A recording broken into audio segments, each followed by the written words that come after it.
Don't come for Christmas. It's going to be just for the real family.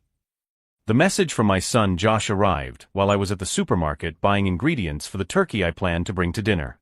My hand trembled as I held my cell phone in the aisles of Whole Foods in Portland, Oregon. 28 years raising this boy alone. 28 years working 2 jobs so he could have a decent childhood after his mother abandoned us. And now this. My name is Tony, and at 55 years old, I just found out I'm not real family enough to spend Christmas with my own son. But let me explain how we got here, because this story began long before that devastating text message. 3 years ago, when Josh married Brenda, I gave them what I believed to be the greatest gift of my life, the house where he grew up. A 3-bedroom Victorian in the Northwest neighborhood that I bought in the 90s, before prices skyrocketed. A house that, to this day, is still registered in my name because it's just paperwork, Dad, we'll sort it out later, as Josh always said. In recent months, visits have become rarer. The excuses more elaborate. Brenda is redecorating, the kids have the flu, how about we schedule it for next week? Always next week, which never came. Until my granddaughter Emma's birthday party 2 weeks ago. I was driving there when I got another message, change of plans, Dad. Emma just wants a small party with her cousins on Brenda's side. I stood outside the house, my own house, with the wrapped gift in my hands, listening to laughter coming from the backyard where my granddaughter was celebrating without me. That's when I saw it through the kitchen window. Josh and Brenda talking to a man in a suit, pointing to rooms, showing documents. A real estate agent. They were planning to sell my house. The house I had been paying for 25 years, which I finished paying off last year using all my early retirement money. The house where Josh took his first steps, where I taught him to ride a bike in the backyard, where I comforted him when he was rejected from his dream college. At that moment, standing on the sidewalk with Emma's gift, something clicked in my head. It wasn't anger yet. It was a cold, calculating clarity I had never felt before. I went back to my small apartment, the place I moved to after lending them the house, and went straight to the file where I keep all my important documents. There it was, the deed to the house, clean and clear, with only my name on it. Josh never bothered to formalize the transfer because in his mind, the house was already his anyway. And in Brenda's mind, I was just an inconvenient obstacle to their plans. I called my lawyer that same night. Henry, I said, I need to understand exactly what my rights are regarding the house on Elmwood Avenue. The answer came quickly and directly, Tony, you are the sole legal owner. You can do whatever you want with it. As I digested this information, I began to think about all the times I had been treated like a stranger in my own home. The times Brenda changed the subject when I arrived. The intimate holidays from which I was discreetly excluded. The way my grandchildren were instructed to treat me with polite distance, as if I were a distant uncle, not the grandfather who helped raise them. If you're enjoying this story of how a father discovered what family really means, don't forget to subscribe to the channel because what happens next will show you that underestimating a 55-year-old man who has worked his entire life could be the biggest mistake of your life. Josh thought he could exclude me from Christmas, treat me like I was disposable, plan to sell my house behind my back. But he didn't know that I had kept all the evidence of his attempts at manipulation. And he was about to find out that when you play with someone's generosity for too long, eventually that person stops being generous. Christmas was coming, and I had exactly 10 days to teach them a lesson they would never forget. In the 3 days following that devastating message, I did something I had never done before. I started documenting everything. Every text message from the past 2 years. Every excuse to keep me at a distance. Every time Josh borrowed money from me for home renovations. My home. The living room paint that cost $2,500 because Brenda just couldn't live with that depressing beige color. The sound system for the backyard that Josh said was essential for when friends came over.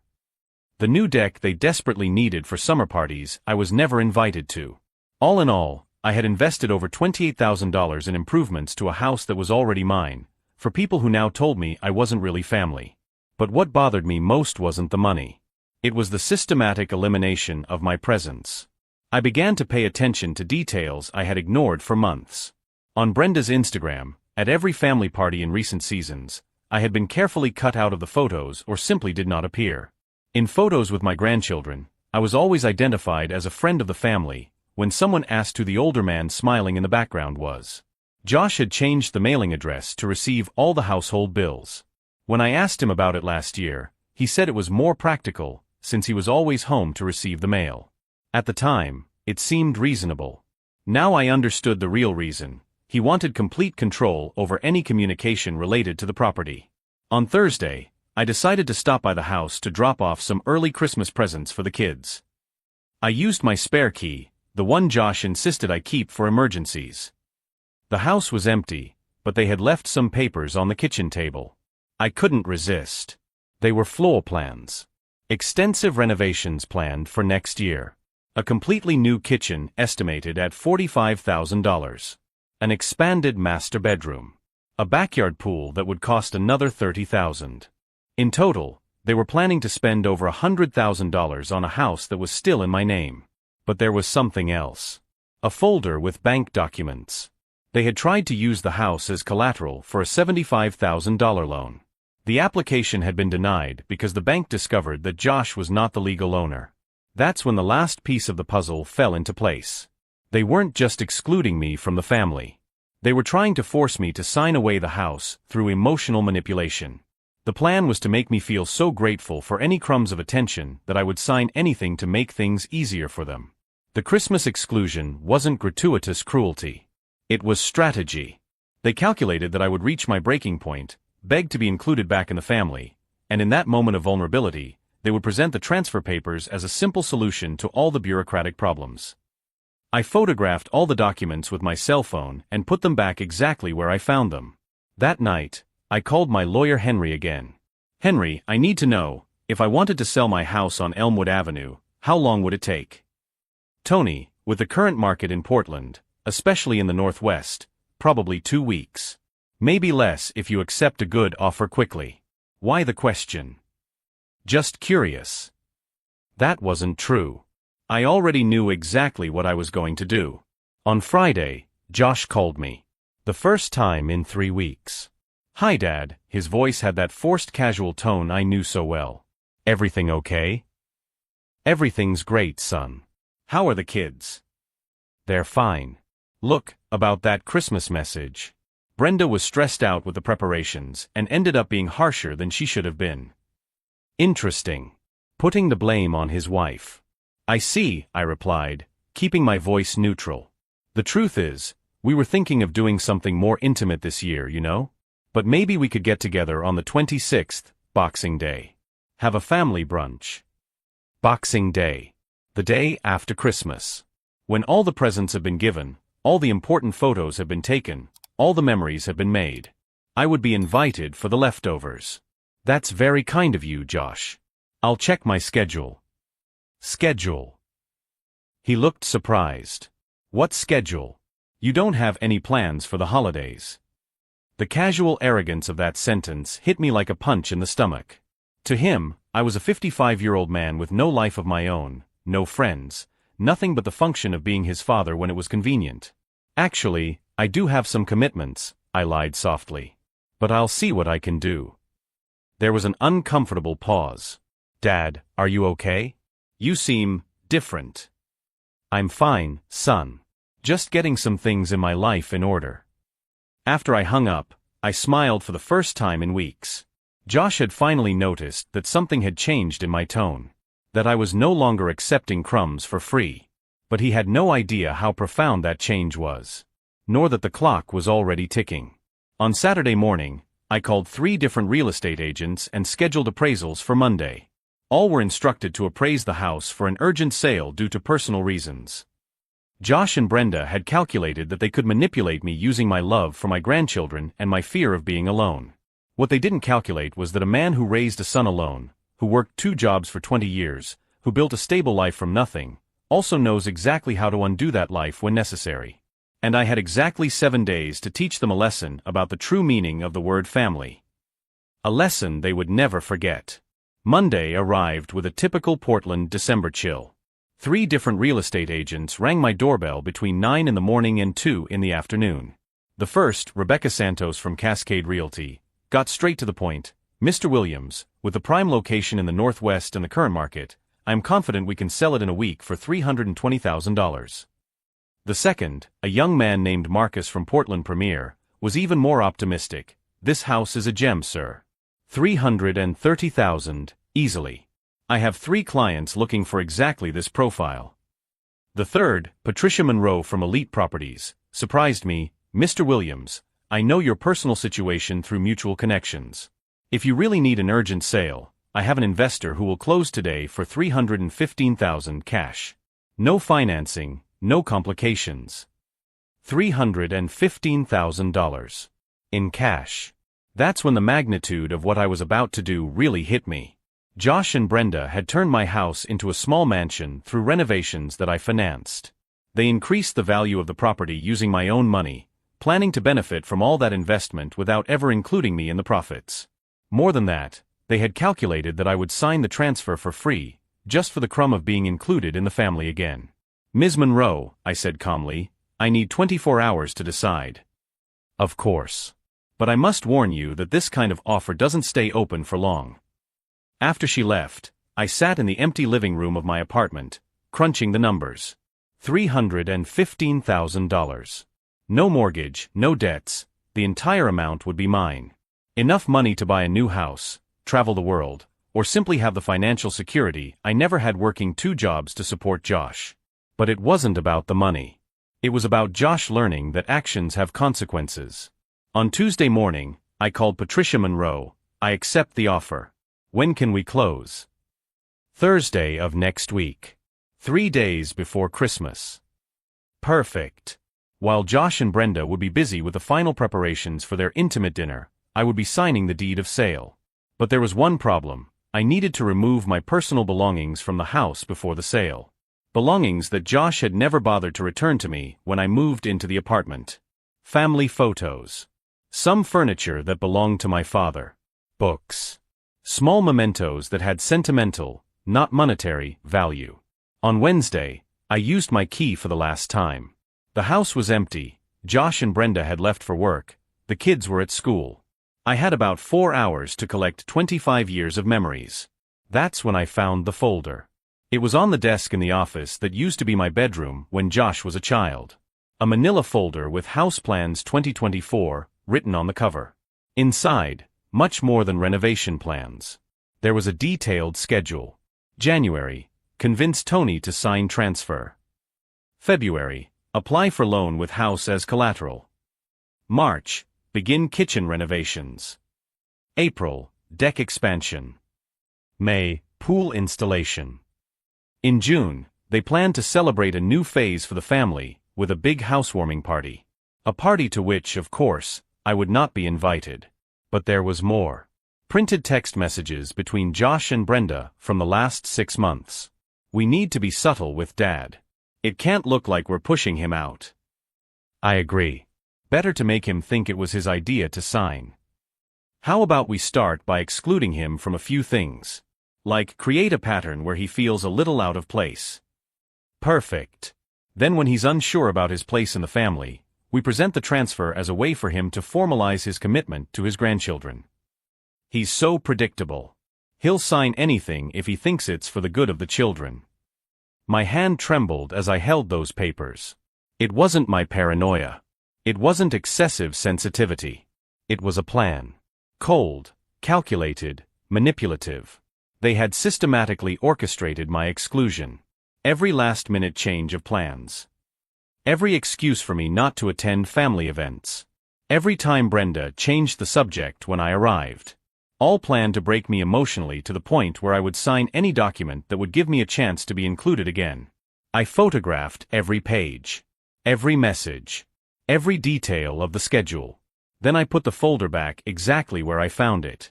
When I left the house 10 minutes later, I didn't just take my memories with me. I took complete evidence of the cruelest manipulation I had ever suffered in my life. Josh came home from work that afternoon and called me. Dad, I've been thinking about our Boxing Day. How about dinner instead of brunch? We could even invite some of your friends. The change in tone was striking. Where before there had been calculated coldness, now there was false concern. Josh, I said, can I ask you a direct question? Sure. Why now? Why do you suddenly want to include me after months of keeping me at a distance? Silence on the other end. Dad, I don't know what you're talking about. I'm sure you don't. More silence. Are you okay? You seem strange. I'm fine. Just reflecting on a few things. What kind of things? The meaning of family, mainly. Josh laughed nervously. You're getting philosophical in your old age. Maybe. Or maybe I'm finally seeing things clearly. After I hung up, I sat in the armchair in my apartment with those printed messages scattered on the coffee table. 28 years. 28 years of my life devoted to raising a man who now conspired against me with the coldness of a stranger. Where did I go wrong? Was I too protective?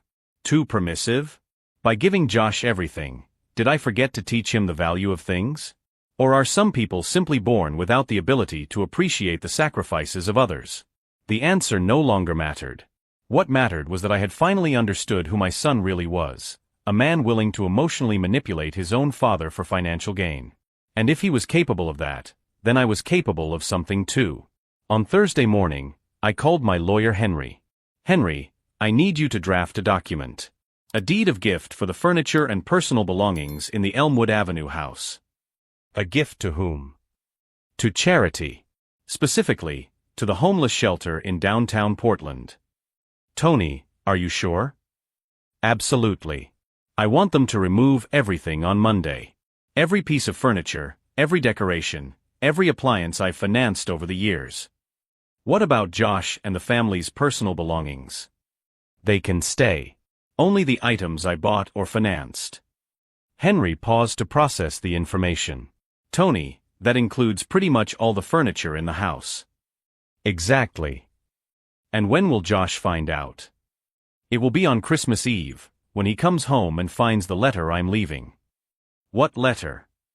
The letter explaining that the house has been sold and that he has 72 hours to remove his personal belongings before the new owners take possession. There was a long silence on the other end of the line. Tony, Henry finally said, do you understand that this will create an irreversible family conflict? Henry, I replied, the conflict already exists. They just didn't know I was aware of it. And there's no possibility of reconciliation? Of conversation? Would you talk to someone who spent months planning how to manipulate you? I see. The only difference is that they underestimated who they were messing with. On Friday, as I was finalizing the last details of the sale, I received an unexpected call. It was Emma, my 7-year-old granddaughter. Grandpa Tony? Daddy said you won't be here for Christmas. My heart sank. That innocent little voice was not to blame for anything. That's right, sweetheart. Grandpa has some commitments. But I made a special drawing for you. What kind of drawing? It's of the two of us making a snowman in the backyard of the old house. You know, where you used to live. The irony was devastating. Emma still remembered the house as Grandpa's house, while her parents were planning to officially steal it. Emma, Grandpa will always love you, no matter what happens. You know that, right? I know. Daddy said you might come on Boxing Day. Maybe. That was a lie. On Boxing Day, Josh would be too busy dealing with the consequences of his own choices to think about family dinners. When I hung up, a tear rolled down my cheek. Not from sadness, but from anger. Josh hadn't just manipulated me. He had used his own children as emotional pawns in this cruel game. And for that, he would pay a price he never imagined possible. It was exactly 5 days until Christmas. 5 days for Josh to discover that underestimating a 55-year-old man who had lost everything once in his life was the biggest miscalculation of his life. Saturday morning, 5 days before Christmas, I was sitting in the kitchen of my apartment with a cup of coffee and 3 cell phones scattered on the table. The first was my personal phone. The second was a prepaid phone I had bought on Friday. The third belonged to my retired neighbor, Mr. Martinez, who had kindly agreed to help me with some complicated legal matters. At 8:15 a.m., I called Patricia Monroe at Elite Properties using the prepaid phone. Ms. Monroe, this is David Johnson from Johnson Investments. I have a client interested in properties in Northwest Portland for commercial development. I hear you have a Victorian home on Elmwood Avenue coming on the market. Mr. Johnson, what an interesting coincidence. Yes, we have an exceptional property that will close on Thursday. 3 bedrooms, very well located, recently renovated. Perfect. My client would like to make a competitive offer. $325,000, cash, immediate closing. There was a pause on the other end. Mr. Johnson, I need to be transparent. We already have an accepted offer. $340,000. Sir.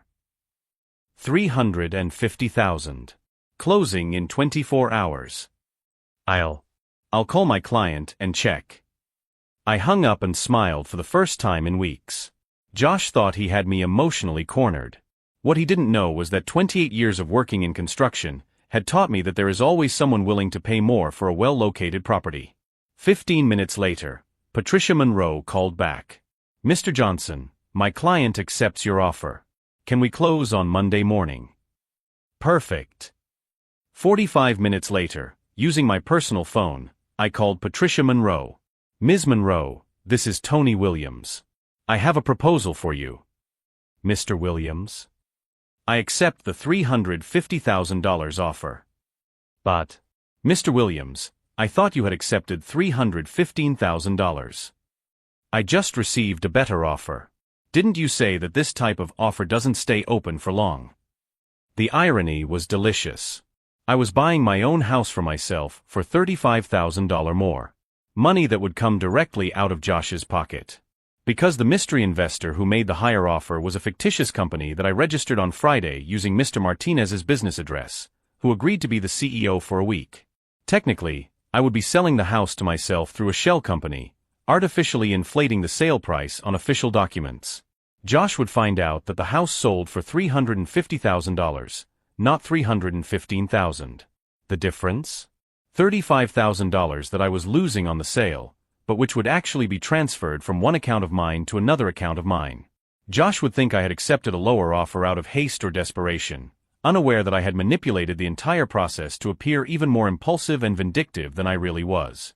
Sunday afternoon, while Josh was probably watching football on the couch in my old house, I was in Mr. Martinez's office finalizing the last details. Tony, he said, adjusting his glasses as he reviewed the documents, this is very elaborate just to increase the sale price on paper. It's not about the money, Martinez. It's about Josh finding out that he completely underestimated who he was messing with. What if he hires a lawyer? With what money? The house was the only asset they had. Without it as collateral, they can't even get a loan to pay for a lawyer. Martinez laughed and shook his head. You've thought of everything. I'm not done yet. I pulled another set of documents from my briefcase. Remember that $28,000 I spent on renovations over the years? Yes. I kept all the receipts. Every can of paint, every yard of lumber, every nail. It's all here, organized by date and category. And Monday morning, I'm filing a collection action against Josh and Brenda for the costs of unauthorized improvements to private property. Martinez stopped laughing. Tony, that's completely legal. They used my house as their residence without a formal lease agreement. They made improvements using my money without the owner's written permission. Technically, I can charge them for both the improvements and retroactive rent for the 3 years they lived there. How much would that be? $73,000, including interest. If you're following this story of how a father discovered that the real family is the one that respects you, don't forget to subscribe to the channel, because what Josh discovered on Christmas Eve turned this lesson in respect into a masterclass in consequences. But Tony, Martinez continued, they don't have $73,000. Exactly. Which means I'm going to propose a deal. What kind of deal? They waive any future claims to the house, sign a document acknowledging that there was never a promise of transfer of ownership, and in exchange, I drop the collection action. What if they refuse? Then the case goes to court. And considering I have 3 years of evidence that they lived on my property without paying rent or contributing to taxes, mortgage, or maintenance, I think I know who the judge will favor. Martinez looked at me with a mixture of admiration and concern. You've turned this into a military operation. Josh bet that I was a sentimental old man who would accept any humiliation to keep in touch with his grandchildren. He bet wrong. What about the grandchildren? How do you explain this to Emma and David? The question hit me like a punch in the stomach. For a moment, my resolve wavered. I don't know, I admitted. But I know I can't let them grow up thinking that manipulating people who love you is acceptable behavior. Are you sure you want to go through with this? Martinez, have you been married for 20 years and had your wife cheat on you? No. Have you raised a child on your own and had him cut you out of his family for convenience? No. Then trust me when I say that some bridges need to be burned so you can build better ones. Monday arrived with a light snowfall that covered Portland with a false white blanket of innocence. At 9 in the morning, I was at the notary signing the deed of sale. At 10 in the morning, I filed the collection action. At 11 a.m., I emailed a copy to Josh with a simple message: "We need to talk. Urgent." He called me 17 minutes later, his voice tense. "Dad, what the hell is this?" "Language, Josh. Don't give me that now. You sold our house? How could you do that?" "Your house? Interesting. Do you have any documents proving ownership?" Silence. "Dad, you know we always agreed that the house would be ours eventually." "We agreed? I don't remember agreeing to anything. Do you remember any conversation where I agreed to give you a $300,000 house for free?" But we've lived here for 3 years. We've made improvements." "Yes, you did. Using my money. Which is exactly what the lawsuit you just received is about." "You can't be serious." "Josh, you sent me a message saying I wasn't real family. Remember? It was just an unfortunate choice of words." "No, son. It was honesty. For the first time in years, you were completely honest about how you see me." "Dad, we can work this out. We can talk." "We can. I'll be at my attorney Henry Clark's office tomorrow at 2 p.m. Bring Brenda. Also bring any documents you have regarding ownership of the house." "What documents? You know we don't have anything formal." "Exactly." I hung up. That afternoon, Josh showed up at my apartment. Alone. When I opened the door, I saw a man I didn't recognize. His hair was messy, his face pale, his eyes red from lack of sleep. "Dad," he said, his voice breaking, "please. Don't do this to us." It was the hardest moment of this whole journey. Because for a second, I saw the 7-year-old boy who used to climb into my bed during thunderstorms. The teenager who cried on my shoulder when he was rejected by his first girlfriend. The young adult who hugged me on graduation day, whispering, "Thank you for never giving up on me." But then I remembered the messages between him and Brenda. The cold plan to manipulate me. The secret meetings with brokers. The 3 years of systematic exclusion. "Josh," I said, keeping my voice steady, "you had every opportunity to treat me like family. You chose to treat me like an inconvenience. I know we made mistakes, but that doesn't justify you leaving us homeless." "You're not homeless. You lost a house that was never yours to begin with." "What about the kids? Emma asks about you every day. And I ask about them every day too. But maybe it's time for them to learn that actions have consequences." Josh leaned against the hallway wall, looking physically exhausted. "What do you want from us?" "I want you to understand that I'm not a family bank. I'm not a free babysitter. I'm not a retirement plan with legs. We never thought of you that way. Josh, I have your messages printed out. I know exactly how you feel about me." He looked at me with an expression of complete defeat. "So this is revenge?" "No, son. This is education." When he left my apartment that night, I knew I had crossed a line of no return. In 72 hours, Josh would discover that underestimating a 55-year-old man who had lost everything once in his life had been the biggest miscalculation of his existence. And I would find out if there was anything left of the father-son relationship worth saving. Christmas Eve. 3:45 in the afternoon. Josh and Brenda arrived home after a full day of last-minute gift shopping, probably feeling victorious for having survived my legal threat without major consequences. They didn't know I was sitting in the Starbucks on the corner, watching through the window, waiting for the right moment. At 4 o'clock, a moving truck from Gentle Giants Moving pulled up in front of the house. 5 men got out and rang the doorbell. Through the coffee shop window, I saw Josh open the door with a look of utter confusion on his face. The team leader, a large man named Dave whom I had met in person 2 days earlier, handed Josh a sealed envelope. Inside was the letter I had spent hours writing. "Josh and Brenda," the letter began, I hope you had a wonderful Christmas Eve with your family. Since you have made it clear that I am not really family, I have decided to act in accordance with this new reality. The house on Elmwood Avenue was sold yesterday for $350,000 to a private investor. The closing took place at 9 o'clock this morning, and you have exactly 72 hours to remove all personal belongings. Furniture, appliances, and decorative items that I purchased over the years will be donated to Blanchett House, as documented in the attached document. This includes the refrigerator I purchased in 2021, the living room sofa I financed in 2022, and the dining table where you made the decision to exclude me from Christmas. The keys will be handed over to the new owners on December 27th at 9 a.m. Until then, you are welcome to remain on the property as my guests. After that, any presents will be considered trespassing.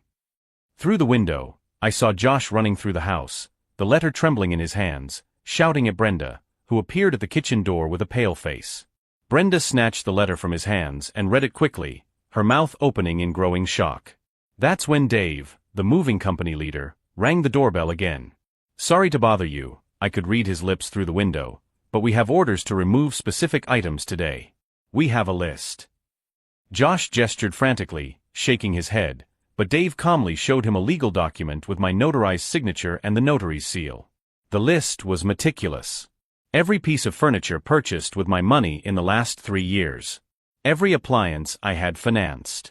Even the plants I bought to brighten up the place when they moved in. For an hour and a half, I watched Josh and Brenda try to argue with the movers, showing them documents that proved nothing, making calls to lawyers who couldn't answer on Christmas Eve. At 5:45, my cell phone rang. "Dad," Josh's voice was broken, "you have to stop this. This is crazy. Insane would be to let you continue manipulating me." "Manipulating? What are you talking about?" "Josh, I have the messages printed out. Every text you exchanged with Brenda planning how to force me to sign the transfer of the house." Total silence on the other end. "I know about the schedule you made. January, convince Tony to sign the transfer. February, apply for a loan with the house as collateral. Remember that. Where did you find? In your office desk. The blue folder you didn't even bother to hide properly. You broke into our house." "My house, Josh. It's always been my house. And I used my key to enter my property. Completely legal." I heard Brenda yelling in the background, something about suing him for everything he has. "Josh," I continued, "you calculated that you could break me emotionally until I signed anything. You bet that my love for my grandchildren would make me predictable and manipulable. Dad, we never." "You literally wrote that down. He's so predictable. He'll sign anything if he thinks it's for the good of the children. Remember that message." More silence. "The point, son, is that you underestimated who you were messing with. A man who raised you on his own, who worked 2 jobs for 20 years, who built a stable life from nothing, also knows exactly how to protect that life when necessary. What about the kids? Where are we going to live with Emma and David?" "I don't know. But I know it's not my problem. You're functional adults with stable jobs. Find a solution." "Dad, please. We can talk about this. We can work something out." That's when I got up from the table at Starbucks and started walking toward the house. "Josh, look out the living room window." "What?" "Look out the window." A few seconds later, Are you here?" "I'm crossing the street. Come to the door."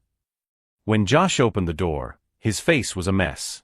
Red eyes, messy hair, his shirt wrinkled from gesturing desperately. "Dad," he said, his voice breaking, "are you really going to leave us homeless for Christmas?" "Josh, you guys left me without a family for Christmas. The difference is that you still have each other." "Me? Well, I've discovered that true family isn't about blood or obligation. It's about mutual respect." Brenda appeared behind him, her face red with anger. "Tony, this is cruel and unnecessary. We're a family." "Family?" I laughed humorlessly. "Brenda, you spent 3 years treating me like an inconvenience. Now that you've lost your free housing, suddenly we're family. We've always considered you family." I pulled out my phone and opened the folder with the screenshots of the messages. "We need to be subtle with Dad. It can't look like we're pushing him out." That's your message from June, Brenda. She paled. How about we start by excluding him from some things? Like create a pattern where he feels a little out of place. That's from July. Josh closed his eyes, defeated. He's so predictable. He'll sign anything if he thinks it's for the good of the kids. August. How did you get these messages? Brenda asked, her voice trembling. You left the iPad synced to Josh's iPhone. Every message appeared on the kitchen screen. 4 months. Josh opened his eyes, understanding and horror mixing in his expression. You knew. All along you knew. Did I know you were planning to manipulate me? Yes. Did I know you saw me as a pathetic, predictable old man? Yes. Did I know that excluding me from Christmas was part of a strategy to break me down emotionally? Yes. Then why didn't you say anything before? Because I wanted to see how far you would go. And you went too far. The movers left the house carrying the last piece, the 65-inch television I had bought as a wedding anniversary gift for them. The house was now practically empty. Just bare walls and Josh and Brenda's personal belongings scattered on the floor. Josh, I said, my voice finally softening a little, you forced me to do this. Not out of cruelty, but out of self-preservation. And now? What happens now? Now you learn to live on your own. As independent adults. Without using other people's generosity as a crutch. What about our relationship? Are we still father and son? I looked at that 32-year-old man, standing in the doorway of the empty house, surrounded by the wreckage of his own schemes, and I felt something I hadn't expected. It wasn't anger anymore. It was a deep sadness for the person he had become. Josh, you will always be my son. But I don't know if I'm still your father. What are you talking about? A father is someone you respect, value, and consider. I've become just a convenient resource in your life. And resources can be discarded when they are no longer useful. That's not true. Josh, the message you sent me didn't say don't come for Christmas because we're having family problems or we need a year for ourselves. It said, it will be for the real family only. You excluded me from your very definition of family. He had no answer to that. When you're ready to treat me like a real father, not a family bank or a convenient babysitter, give me a call. Until then, good luck. I started to walk away when I heard Emma shouting Grandpa Tony from the back of the house. My heart sank, but I kept walking. Some lessons are painful for everyone involved. But they are necessary. Especially when the alternative is spending the rest of your life being treated as disposable by the family you created. 3 months after Christmas, I got a call from Josh. Dad, his voice was different, more humble, you were right about everything. They had moved into a small apartment in the suburbs. Brenda had gotten a part-time job. Josh was working overtime to pay the bills. Without the house as collateral, they quickly discovered what it meant to live within their means. The kids ask about you every day, he continued. Emma still has that drawing she made. Josh, you taught me a valuable lesson about who I really am. I'm not a family bank. I'm Tony Williams, a 55-year-old man who deserves respect. Dad, we know we messed up. Can we try again? We can talk. But this time, with clear rules. Mutual respect. Honesty. And no manipulation. 6 months later, Josh invited me to dinner at their apartment. Not as the former patriarch who paid for everything, but as a respected guest. Emma showed me her dusty drawing and whispered, Grandpa, you look happier now. She was right. Selling the house wasn't just about revenge. It was about self-discovery. At 55, I finally learned that true love comes with respect, not submission. Josh never tried to manipulate me again. Brenda greeted me with genuine sincerity. The children learned that healthy relationships have clear boundaries. As for me, I bought a smaller house near downtown Portland. I travel when I want to. I have friends who value me for who I am, not for what I can give. The last time I visited Josh, he thanked me. You taught me that true family is built on respect, not convenience. If this story of transformation and healthy boundaries touched you, subscribe to the channel for more stories of people who discovered their own worth.